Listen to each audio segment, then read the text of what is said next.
So I'm very happy to be back in Korea once again.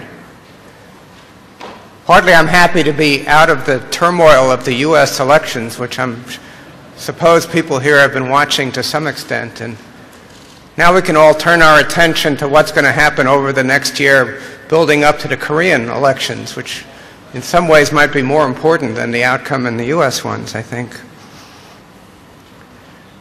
I wanted to say some things this morning about what I've learned about things that matter for economic growth in the world, and particularly at the empirical, quantitative level.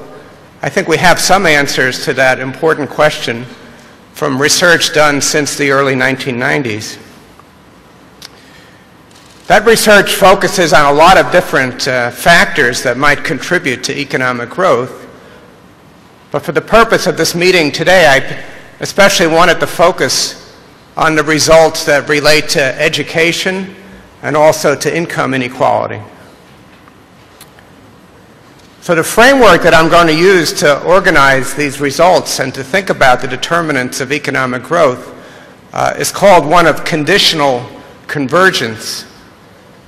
And the basic idea in this framework is that you can sort out the factors that matter for economic growth into two basic concepts. One having to do with where an economy is at a given point in time, such as the current date. And the second having to do with factors that influence where the economy goes in the long run. Its long run target, basically, for the standard of living. So in terms of where an economy is at, there's some force for convergence, which means that if you start off poorer in some sense, measured perhaps by real per capita gross domestic product, that there might be a tendency to grow faster and thereby converge or catch up to the richer places. So that's the convergence force in the model. Now the framework is called conditional convergence because this convergence force has to be conditioned on these other elements or factors that tell you where an economy is going in the long run.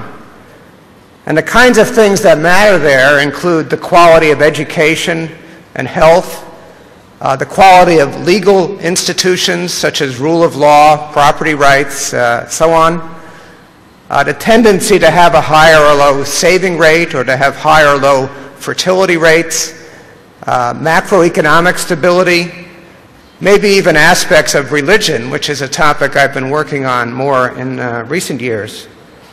But there's an array of these influences about individual characteristics and about government policies and institutions that influence where an economy goes in the long run.